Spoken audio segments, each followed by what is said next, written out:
Confuse my tongue with your tombstone, by So Do Roses.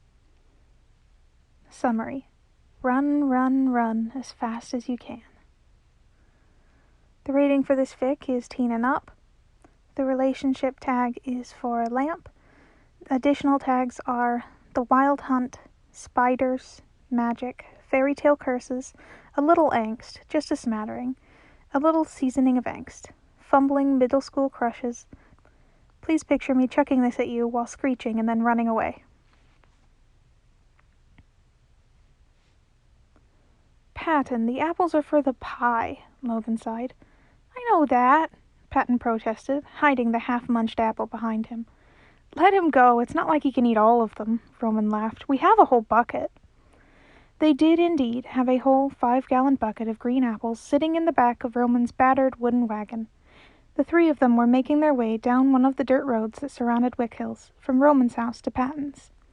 Mamaw had agreed to give up some of her apples, which Patton and Roman delighted in calling Granny Gage apples, much to Logan's chagrin, so Patton's dad could make pies for the farmer's market tomorrow. In return, Mamaw was getting some of Mrs. Waller's goat cheese. Mamaw and Patton's parents both seemed to think they were pulling the wool over each other's eyes. Roman and Patton were very amused, seeing as they knew their respective guardians had more apples and cheese than they knew what to do with. It's the principle of the thing. This is a transaction, not a leisure walk. Roman rolled his eyes fondly. Logan was taking their assigned task of transporting aforementioned goods entirely too seriously. The sun did seem to be setting a little quicker than Roman thought it ought to. He didn't have a watch, but he did have Logan. What time is it? 6:32 p.m., said Logan automatically, and then he turned and gave Roman an exasperated look. You know I hate when you do that. It's just me and Patton, Nikolaus Complainicus. And besides, always knowing what time it is the least spooky of your parlor tricks. You could wear a watch, Patton suggested, so people just think that you checked it. Logan wrinkled his nose. I tried that. I could not find a suitable watch band that was not, he raised his arms and made air quotes, sensory hell. Is that one of the vocab words? Ribbed Roman. Must you mock me so relentlessly? Roman, if you pick on him, he might not tell us more about the high school, Patton said pointedly. Roman immediately felt sheepish. Yes, you never did finish. Logan huffed, but he was still smiling, so Roman didn't feel like he was too put out. I told you, it's exactly the same as the middle school, just bigger, and I'm not in high school. Yes, you've told us. You only take science at the high school, you're still a 7th grader, etc., etc., Roman groaned. We're going to be there next year, Logan. Cut us some slack. For goodness sake, we all go to school on the same campus. The divisions of the grades are entirely arbitrary. I didn't think there were that many trees on the school grounds, said Patton thoughtfully. Roman looked over curiously, and Logan looked baffled. Trees? He said. Patton couldn't keep a straight face. You know, arboratory? Oh, come on! Roman had to pause pulling the wagon, resting one hand on his knee. The best part of Patton's puns was always Logan's indignant spluttering afterwards. He looked up at the tree line, which was looking very golden for 6:30. He began to feel a bit apprehensive. Logan, what time is it? 7:19 p.m. Damn it, Roman, I told you... And then he seemed to hear what he had said.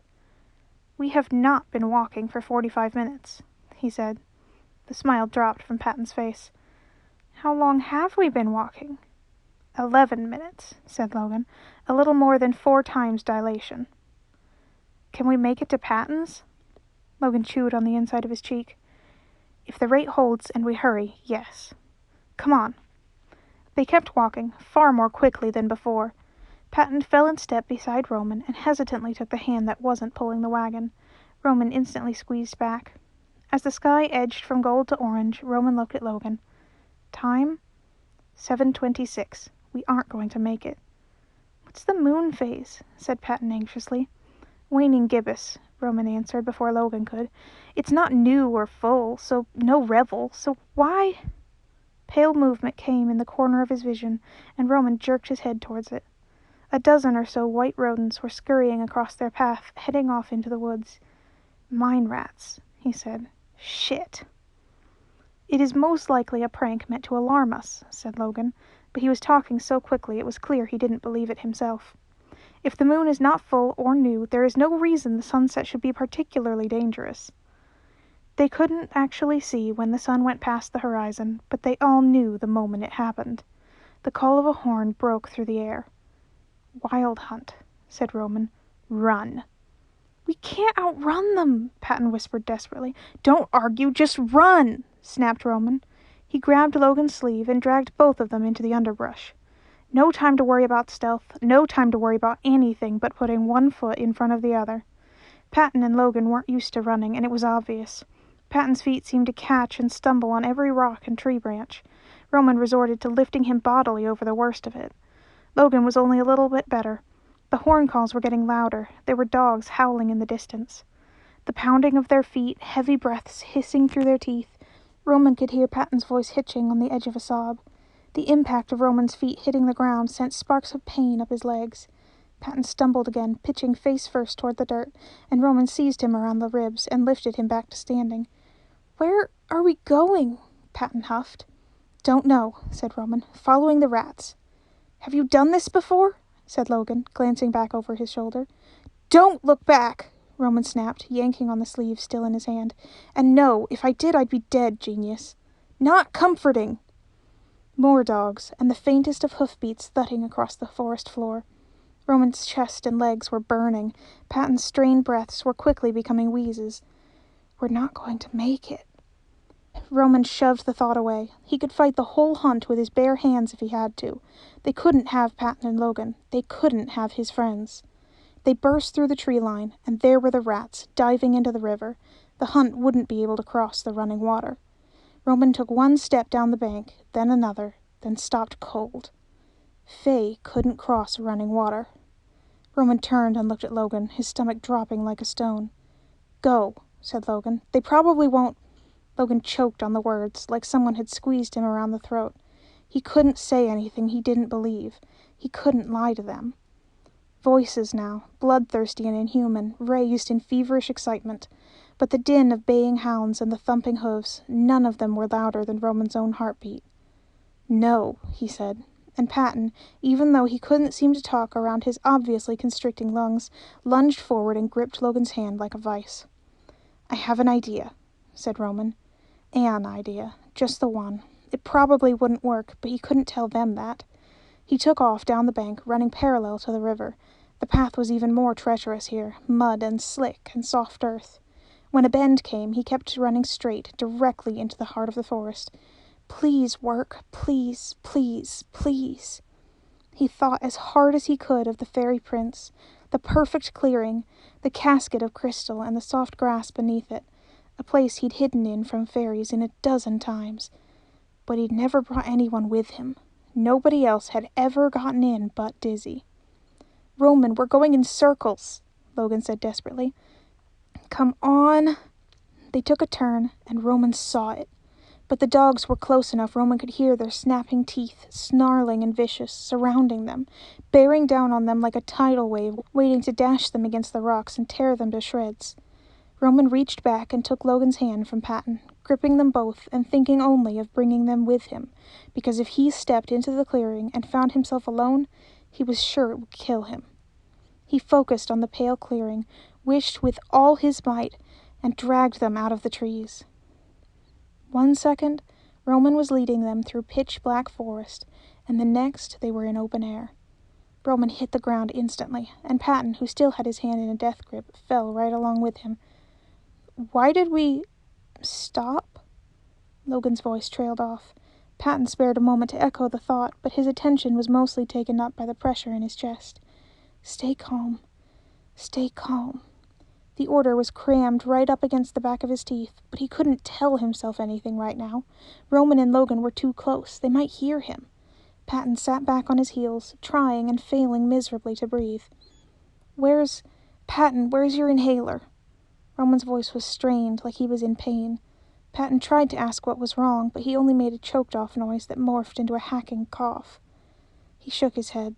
He'd tried to use the inhaler while they were running. Stupid, what was he thinking? And had dropped it. Hold on, said Roman, scrambling up from the ground. He left Patton's line of sight. Patton quickly glanced around. They were in a circle of cleared woods. There was something big, shiny, and about hip-high in the center. Logan was looking at it, curious and a little awed.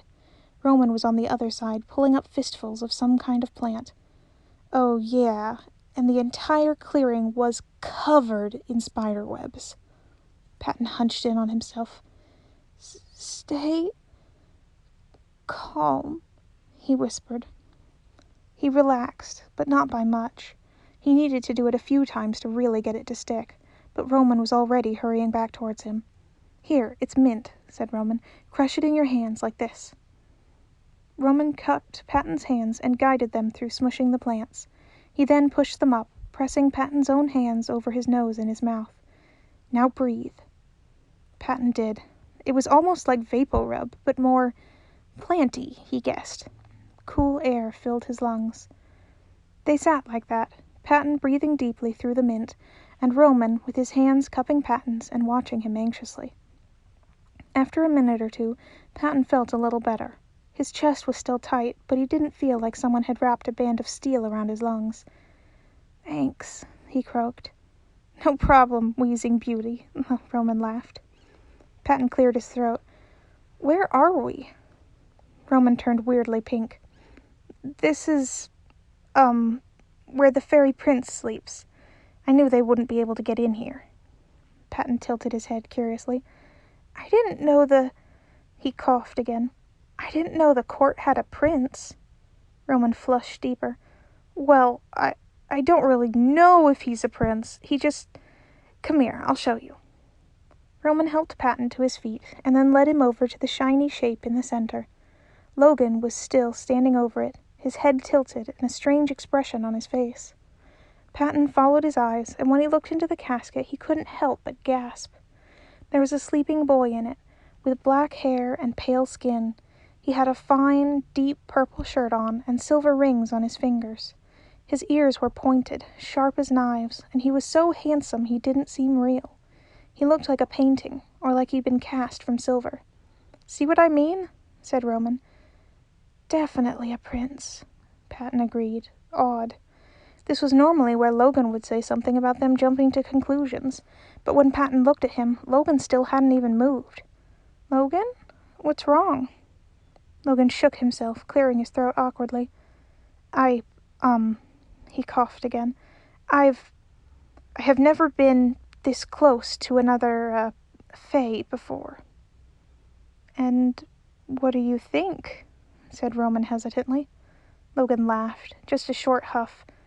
I am comforted, I suppose. He cleared his throat and smiled a little wryly. Well, I always thought myself to be sort of an uncanny parody of Thomas, but it is now obvious to me that I look quite mundane by supernatural standards. Roman snorted. He's always looked like that, said Roman. He's been here for years. How many? Said Patton. Roman shrugged, sitting down by the fairy's head and gently brushing a few of the spiders away from his face. Patton shuddered and pressed closer to Logan. A very long time. Mama knows about him. She says he's been here since before she was born. Do you know what happened to him? Said Logan. He sat as well, and Patton's skin was crawling with nerves at all the spindly little creatures around them. But the order was still staving off the worst of his fear. He sat next to Logan and tried not to basically climb on top of him. No, well, maybe, he amended. Mama tells me stories, but they're never the same. I don't know which ones are true, or if any of them are. Could you tell us some? Said Patton.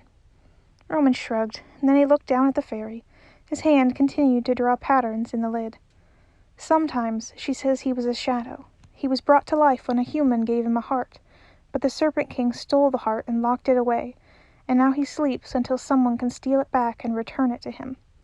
In another story, a witch cursed him. She hid seeds in his food, poppies, hyacinth, and roses.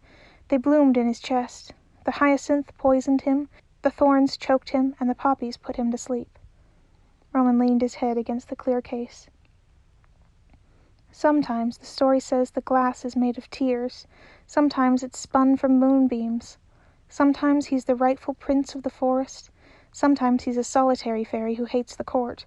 Sometimes the sleep is permanent and sometimes it's not, and the rules for breaking it are always different." He snorted. "When I was younger she would tell me the way to break the curse was to do my chores, but I got on pretty quickly." "True love's kiss, 1,000 witch hazel flowers, a cloak made of starlight, counting to infinity, catching a rainbow." Roman shook his head. Patton's chest ached.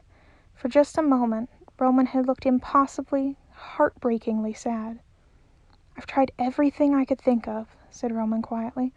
"Even offered to switch places with him. You know that works sometimes. But nothing. He never moves."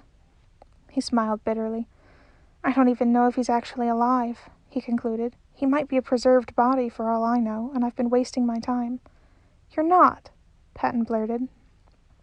Roman lifted his head from the glass. "Why do you think so?" said Roman, his eyes wide and hopeful. Patton's face heated up, and he looked away into the faceted glass. "Even if you're too late, I guess, and he is dead, it's never a waste of time to try and save someone." Roman smiled, wide and bright, and Patton's heart swelled with affection. "I'm sure he would appreciate your efforts," said Logan. Hesitantly he reached out and touched the casket. "That is very strange," he said thoughtfully. "It's certainly not glass, but it's much clearer than crystal." "Are you going to science him out of his curse?" Roman grinned fondly. "I am merely commenting," Logan muttered. "And the, Patton cleared his throat and scooched closer to Logan again. It was a wonder the other boy wasn't complaining. "The spiders?" "Oh, those." Roman leaned down and, oh, gee, he picked it up. Patton covered his mouth to muffle a shriek. "They're always here," said Roman, letting the creepy little thing run over his hands. "I've never seen them anywhere else either. They're a strange kind. Look." He held his hand towards them. The order finally gave out. Patton screeched and dove behind Logan. "Whoa! Patton, are you all right?" Logan exclaimed. "Creepy, crawly death dealers with their freaky, spindly little pointy, scuttly legs," Patton said, and he could feel himself getting more and more freaked out. "Hey, no, you didn't let me finish," said Roman. "They're not normal spiders, Patton. They're magic." Patton peeked over Logan's shoulder. "Magic spiders?" he said, dubious. "Yeah, they're smart," Roman said. "Look." He held it up to his face. "Hello, miss." The spider, which Patton could now see a bit clearer, and it definitely wasn't any kind of spider he'd seen before, quivered. Patton watched it closely. And then she lifted one of her iridescent little legs and, unmistakably, waved at Roman. "Remarkable," said Logan. "May I?" Logan held out a palm next to Roman's. The spider picked her way across the hills and valleys of Roman's hand and into Logan's. "Salutations," he said. "My name is Logan, and this is Patton. We are friends of Roman's." The spider didn't move, and for a moment Patton wondered if he'd imagined it. But then she did it again, moving her little head with its 8 tiny black eyes to look right up at him and wave a single leg in his direction. He said, his voice still a little shaky. "Hello." He waved back. She did a little spin, and that startled the giggle out of him. She looked like a tiny oil spill in Logan's hand, or a living fragment of opal. She wiggled her whole body and then turned and hopped from Logan's hand onto the casket. She crawled up and settled near the fairy's face. "They do that a lot," said Roman. "Look into the casket. I think they know him, but it's hard to ask them questions they can answer." The spider tapped the case in a forlorn way, and Patton felt his heart break. "She looks so sad," he said quietly. They fell quiet. The stars were out now, and the sunset was long gone. "We'll have to wait until the sun comes up to leave," said Roman, after a few minutes of silence.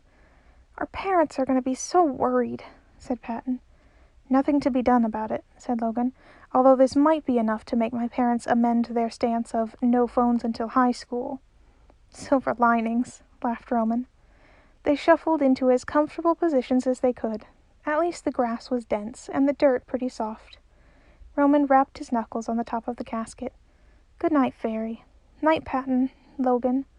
Patton smiled fondly. "Good night, Roman. Logan. Good night, Fairy." They turned and looked at Logan expectantly. Logan sighed. "Good night, Roman. Good night, Patton." He huffed once more. "Good night, Fairy." Patton grinned. Logan always woke up very suddenly.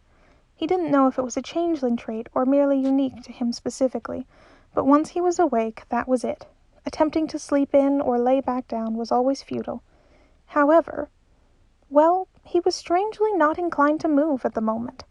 When he'd opened his eyes, the first thing he'd seen had been Patten and Roman, which on its own was already quite odd. Then he remembered the previous night, and the refuge they'd taken from the wild hunt. Logan shuddered at the memory. Normally it was impossible to forget what he was, with the way people looked at him and the strange tics he had to maneuver day-to-day life. But last night, with the hunt bearing down on them, well, he'd certainly felt human then. He would never admit it, but he had thought, for just a moment, that Roman and Patten were going to leave him on the riverbank. At the time he'd told himself it was the logical choice, that it was foolish for all of them to perish for his sake. He would also never admit the relief he'd felt when they refused to do it. He also felt something else, some nebulous, undefinable emotion that burned and made his hands shake. He felt it again now. They had all moved closer in their sleep, which made sense, seeing as they had no blankets. Patten was in the center, his head resting on Roman's chest, and Roman had his arms wrapped around him. Logan himself was crowded against Patten. He'd woken up with his face buried in Patten's hair. Roman's arm was curled around Patten, but he was holding Logan's hand, both their knuckles brushing Patten's back. It was very nice. Very strangely nice, as Logan wasn't normally one for prolonged physical contact. He wasn't sure what to do. While he hadn't yet identified the source of his stance, he undeniably did not want to move. But for some reason, just the thought of Patten or Roman waking up and seeing him, well, there was really no other word for it, cuddling, made him feel profoundly embarrassed. He shifted, testing Roman's grip. If he just slipped his hand off... He did not count on Roman being similarly prone to sudden waking. Roman shot up, squeezing Logan's hand in a death grip and looking around wildly like he was being chased. "Roman, everything is fine," he said. "We got away, remember?" Roman gasped a few more times, looking down at Logan and Patten. Logan wondered if he'd been just as scared last night when he'd seemed so sure of himself. "Right," said Roman, voice cracking. Patten groaned, turning over. He rolled basically on top of Logan, and Logan felt his face heat up. But Patten either didn't notice or was too tired to care. "Is it morning?" he asked thickly. "Yep, rise and shine," said Roman quickly, dropping Logan's hand and rolling to his feet. "Should probably let someone know we're not dead," he said. Patten took another couple minutes to really wake up, and then before they left, he insisted on saying goodbye to the boy in the casket. "Do you think we could come back to see him sometimes, Roman?" Roman hesitated for a fraction of a moment, quick enough that Logan didn't think Patten noticed, but then smiled and nodded. "He'd probably love to hang out with more people than just me and Dizzy," Roman said. Roman held on to them as they stepped out of the clearing, just in case. And when they were out, Logan was glad he had. When Logan turned, he had seen nothing behind them but more trees. The clearing and the fairy's casket were gone. Roman led them in a strange, looping path. After the third turn, Logan opened his mouth to ask where they were going, but then he heard the screech that he associated exclusively with Roman's house. "Morning, Jax!" shouted Roman as they stepped out of the trees into his yard. Logan eyed the turkey vulture on the fence warily. Roman insisted he was friendly, but Logan didn't want to test it. Jax screeched, more agitated than Logan had ever seen him. He hopped back and forth along the fence, shrieking and ruffling his own feathers. Logan heard the faint sound of something shattering inside Roman's house, and then the front door flew open. Logan stopped short. He'd never seen Ms. Gage look so terrified. She was pale as cream, her hair sticking up where she'd been pulling on it, and she was still dressed in the clothes she'd been wearing yesterday. "Get in here!" she hollered, voice as sharp as broken glass, and all three of them rushed to obey. Roman held the iron gate open for Logan, who tried not to twitch when Roman shut it behind him, and then led them up the front steps into his house. Logan immediately began to feel itchy, in the way most fairy-repelling charms made him. It seemed like every surface in the house had a bowl or a plate set on it, with salt or shamrocks or clear water in it. Ms. Gage was on the phone, and as soon as she saw them, she pointed vehemently at Patten and Logan. They came closer, and she pressed the speakerphone. "Hello?" said Logan. Rather than respond, the voice on the other end of the line, which Logan instantly recognized as his mother, burst into tears. "Patty, honey?" came Mrs. Waller's voice. "I'm here, Mama," replied Patton. "They're all three here," said Miss Gage, as she sounded exhausted. It occurred to Logan that she probably hadn't slept. He'd be surprised if any of their parents had. "Wait, is Mrs. Waller at our house?" said Logan. "It's a three-way call," said Miss Gage, who was actually starting to look a little unsteady on her feet. "We'll be right there, Logan. We're coming to get you," said Dad. "You too, Patton. Don't go anywhere. Listen to May, okay?" "Yeah, Pop, of course," replied Patton. After another minute of assurances of love and thanks, their parents hung up. Roman had walked closer and was looking at his grandmother with concern. "Mamaw, are you okay?" She didn't respond for a moment, and then took a couple shuffling steps towards them. And then, in a move Logan was entirely unprepared for, she reached out and gathered all three of them into an embrace. Logan flailed a bit. This was rather out of character for Roman's grandmother. She hugged Roman, certainly, but usually such affection was reserved exclusively for Roman. She had never been so demonstrative with Logan or Patton. It took Logan another second to realize she was shaking. He hugged her back. After a long moment, she took a deep breath and released them all, and when Patton and Roman pointedly looked away from her shiny eyes and tear-tracked face, Logan followed their lead.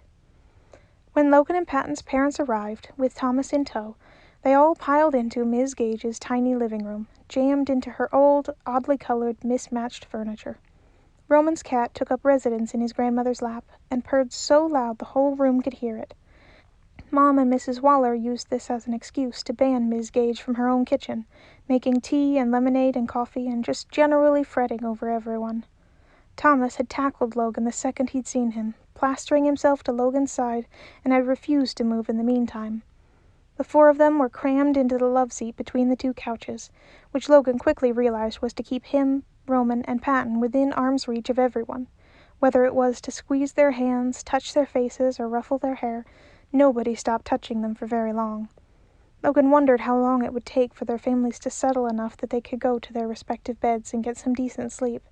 But he found that, sandwiched between his brother and his best friends and surrounded by family, he managed to fall asleep just fine where he was. "He's coming." A heartbeat, a question mark. "He's brought friends. More friends. Friends for you. You have company, our brother." A long time, before she was born. Roman? How strange, how odd, how curious, one of them. One of them is like us. How queer, how peculiar. The little gold one is afraid. How precious, how quaint. Name is Logan, and this is Patton. Names. Their names. Roman, Logan, Patton. Are all humans so careless now with their names, we wonder? We wonder, we wonder. Will they wake you? Will they bring you back to us? Brother, brother, will you wake? Will you come back? And that's the end of Confuse My Tongue with Your Tombstone.